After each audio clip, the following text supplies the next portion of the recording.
When Picasso Met Matisse by Nina Layden. There once was a young pig named Picasso. While all the other piglets rolled in the mud and played games, Picasso painted. He painted anything and everything in a most unusual way. At the same time, there was a young bull named Matisse. Matisse was not like the other bulls. He wasn't interested in bullfighting. Matisse was happy only when he painted pictures, and he painted big, bold, bright pictures.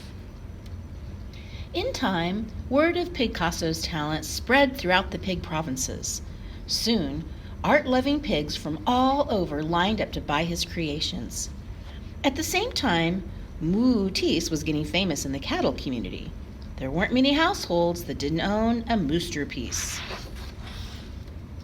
Picasso and Matisse were becoming art superstars. But this came with a price. Everybody wanted to see them. Art buyers, art sellers, art students, art historians, art groupies. It was an art attack.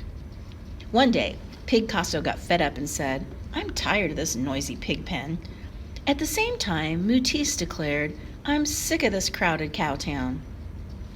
Needing a change, they both decided to look for a peaceful place where they could paint without distractions. So each of the two artists looked far and wide for the perfect spot. Picasso found a lovely farm looking towards the east. Matisse found a handsome farm facing the west. After Picasso moved in, he went to introduce himself to his new neighbor across the road. At the same time, Matisse went to introduce himself to his new neighbor across the road. And that is how Picasso met Matisse. And, coincidentally, that is how Matisse met Picasso. At first, Picasso and Matisse were friendly and welcomed each other as neighbors. But soon, things began to change. It started one day when Picasso criticized one of Matisse's paintings. Then, Matisse made fun of one of Picasso's. Matisse called Picasso an art hog, and then Picasso called Matisse a mad cow. Matisse quipped, "You paint like a 2-year-old." Picasso retorted, "You paint like a wild beast." Matisse raged, "Your colors look like mud." Picasso spat, "Your paintings look like color by numbers." Then things got really out of hand. It was a modern art mess. Picasso stormed off into his house. "That Matisse doesn't like my art," he huffed. "I'll show him." And Matisse bullied his way into his house. "I'll give that Picasso something he can really criticize," he snorted. Then a full-scale feud erupted. But it was a most unusual battle. Armed with ladders and buckets of paint, Matisse launched the first attack. He started at dawn. By the end of the evening, he had succeeded in transforming the outside of his house into a monster-sized masterpiece. Not to be outdone, Picasso fired up his paintbrushes and in full view of the enemy counterattacked. He turned his farm into a huge and outrageous pork of art. The two artists then retreated into their houses and pulled down the shades. Picasso certainly didn't want to look out his window and stare at Matisse, and Matisse had no desire to give his rooms a full view of a Picasso. This presented a problem, and there seemed to be only one solution.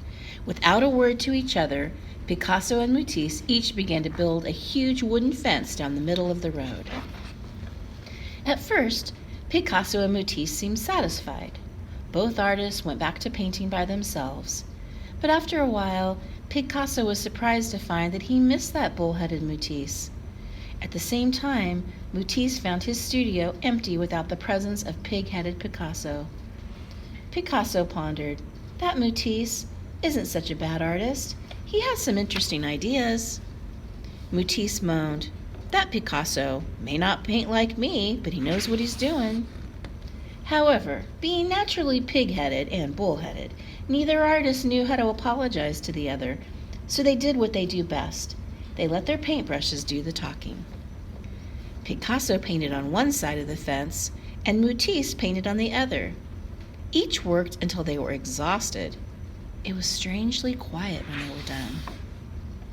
Then, Curious to see what Matisse had been doing, Picasso sprinted around to the other side. At the same time, Matisse galloped over to Picasso's side. The silence was broken when the two artists began laughing at their amazing work of art. From that day on, Picasso and Matisse became great friends. They happily took down the fence and shared their different views. A few months later, a big museum bought that fence.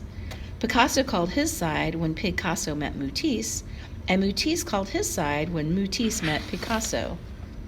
The critics called it incredible.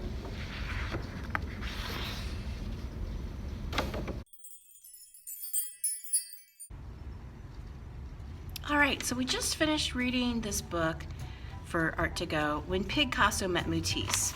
And it's about a pig and a bull. It's a funny little story, but it's actually supposed to be based on real artists in real life, Pablo Picasso and Henri Matisse. And we learned about Henri Matisse last month. We're going to learn a little bit about Pablo Picasso today. So first of all, here is a picture. This is what Pablo Picasso looked like. And this is him when he was a little bit older in life. And now let's look at some of the portraits he did. Wow, have you ever seen anything like that before? Pablo Picasso did a type of art that's called Cubism. Things to remember about this, he uses a lot of geometric shapes, and he also gets to break the rules. He gets to use whatever colors he wants. And if you're looking at a face, and sometimes when we do portraits, we want faces to look realistic. Not here. When Pablo Picasso is doing a portrait, it does not look realistic. It almost looks like this woman has two noses. Look at all the unusual colors in her face. And this one especially, look at this. Her nose, look how long her nose is. Her nose is like almost 2/3 of the length of her face. Also, she has all different colors in her hair. She has different colors on her face. So we're not gonna copy. We don't wanna copy when we're doing art. But we want to, we're gonna try to just do our portrait in the style of Pablo Picasso. So what that means is we get to break the rules. We get to use whatever colors we want. Today we're just using copy paper, and then I have these cool water-soluble oil pastels. The thing about these, if you're using these today, is that they're kind of like crayons. They kind of look like a crayon, but they're really soft. So for one thing, you don't want to drop them, because if you drop them, they break very easily. Also, when you're writing with them, you don't have to push down very hard. Just be really gentle. So I'm going to start with this kind of a purple color. And I like the idea of that long nose. So I'm gonna do eyebrows and a really long nose. And look how much space I'm using. I'm filling up my paper. I'm gonna start with the features first. I'm not gonna worry about drawing the shape of the head or the shape of the face. I'll come back and do that later. But when you're doing it like this, make your stuff big. Take up all that paper. Don't draw a little tiny face. So this is my big nose. I'm gonna do some nostrils here. All right, and I like also how Picasso really exaggerates. Like, I'm gonna make her eyebrows really bushy. Mine's a girl, you can do a guy if you want. But let's keep it to people, all right, so there we go. Now, next thing I'm gonna do the eyes. And all of the little details on a face are called features. So my first eye, first feature, I'm gonna make real dramatic eyelashes, big green eye. Okay, I'm in the style of Picasso, so they don't have to be the same color. They can be whatever color I want.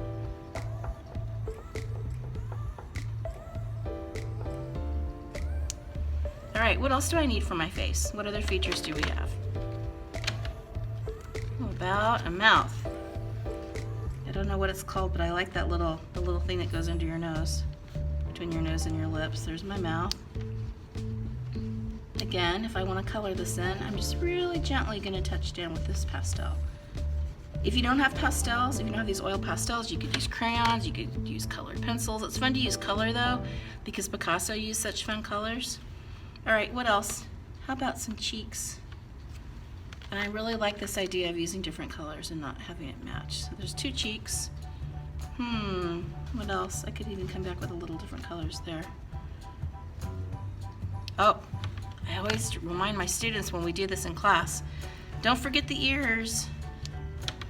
And the reason I like to do ears, especially, besides the fact that we have them, is I like to do these long, I like to do big dangly earrings. I think those are really fun to draw. Now, after I get my earrings done, I could come back and do some details, some stripes.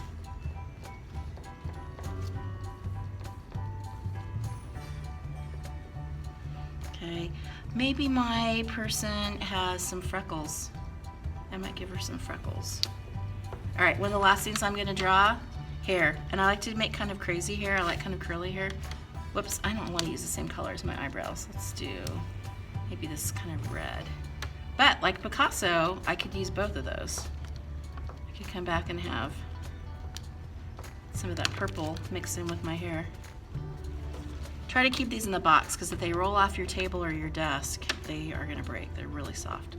Okay, there's my person's head. Now, like I said, if I want to come back and do the outline of her face later, you can do that. Cool. And the last thing you're going to do is always write your name, and artists tend to write their name on the bottom right-hand corner. So here is my portrait inspired by Picasso.